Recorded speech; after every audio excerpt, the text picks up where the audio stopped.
नमस्कार, मैं नेहा धमान और फर्स्ट वर्डिक मीडिया की ओर से आज की इस चर्चा में आप सभी का स्वागत है।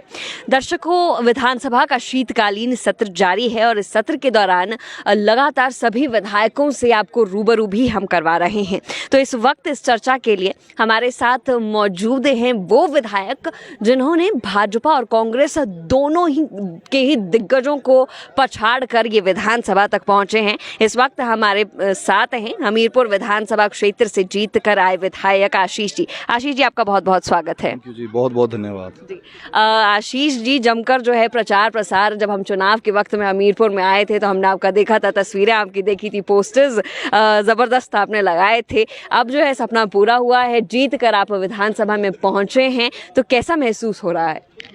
देखिए मैडम, अच्छा लग रहा है, बढ़िया लग रहा है यहाँ पे आके, लेकिन इसके साथ साथ एक जिम्मेदारी का भी एहसास हो रहा है जी। कि आपको लोगों ने, हमीरपुर की प्रबुद्ध जनता ने आपको चुन के भेजा है, तो उसके साथ जिम्मेदारियाँ भी बढ़ गई हैं जी। अब उसका भी एहसास साथ में हो रहा है। अब उन्हीं के आशीर्वाद से यहाँ पे पहुँचा हूँ और आगे भी उन्हीं के आशीर्वाद से लोगों के काम करवाऊंगा, जो भी हो पाएगा इलाके के लिए वो करूंगा जी।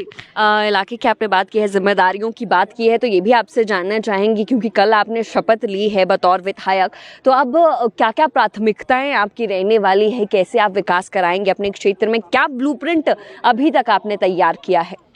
देखिए, जब मैंने चुनाव लड़ा उस समय जो भी हमीरपुर का पूरा क्षेत्र का मैंने करीब 3 वर्षों से मैं दौरा करता रहा हूँ और पैदल भी मैंने पूरी कंस्टिट्यूंसी घूमी है। तो मुझे जहाँ तक मेरी प्राथमिकताएं हैं लोगों के समक्ष मैंने पहले भी रखी हैं जब चुनाव लड़ा था कि जो भी हमारे जो गांव हैं, पंचायतें हैं, कई गांव ऐसे हैं जहाँ पे सड़क की सुविधा नहीं है, वहाँ पे एम्बुलेंस, जहाँ पे ज़मीन उपलब्ध है वहाँ पे रोड्स बनवाने हैं, जहाँ पे नहीं है वहाँ पे किसी तरह एम्बुलेंस का रोड बन जाए, चाहे छोटा ही रोड हो।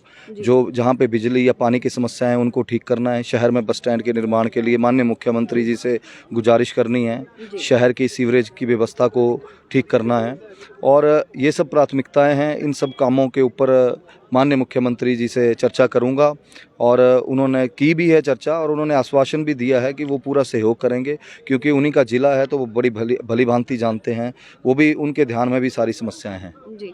आशीष जी, चुनाव से पहले की अगर हम बात करें तो पहले निर्दलीय तौर पर आप मैदान में दिख रहे थे, उसके बाद आपने कांग्रेस ज्वाइन की, उसके बाद आप फिर से निर्दलीय तौर पर ही चुनाव लड़े, तो अब चुनाव जीत कर तो आ गए हैं, अब आगे का क्या इरादा है, आगे 5 साल कैसे रहने वाला है?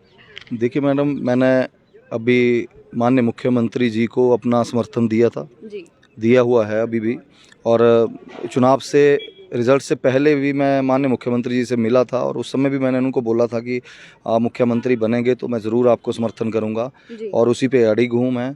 और क्योंकि मुझे अपने इलाके के लिए, अपने लोगों के लिए विकास के काम करवाने हैं, लोगों के सेंटीमेंट्स भी ऐसे हैं क्योंकि हमारा छोटा सा ज़िला है, 5 कंस्टिट्यूंसीज़ हैं, तो वहाँ से हमें मुख्यमंत्री मिला है, ये भी हमारे लिए गौरव की बात है, जो पूरे स्टेट को रिप्रेजेंट कर रहे हैं। तो स्वाभाविक सी बात है कि उनके साथ मिलके ही मुझे चलना है और आज भी चला हूँ, आगे भी उन्हीं के साथ मिलके जो भी विकास के कार्य हैं, इलाके की जो प्रॉब्लम्स हैं वो उनके समक्ष रखूँगा और लोगों के काम करवाऊँगा।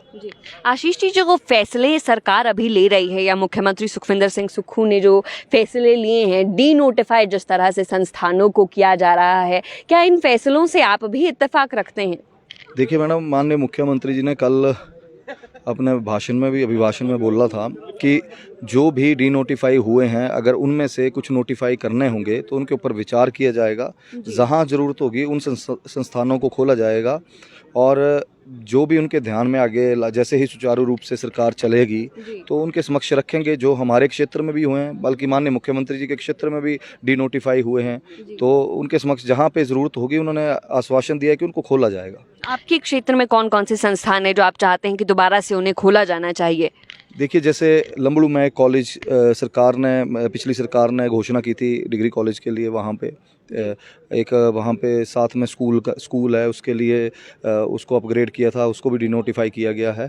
तो मैं चाहूँगा कि वो सब नोटिफाई किए जाएं क्योंकि इलाके के लोगों की डिमांड है और वहाँ पे ज़रूरत भी है, तो ये होने चाहिए और रखूँगा। मैंने उनके समक्ष रखा भी है और उन्होंने भी आश्वासन दिया है कि करेंगे।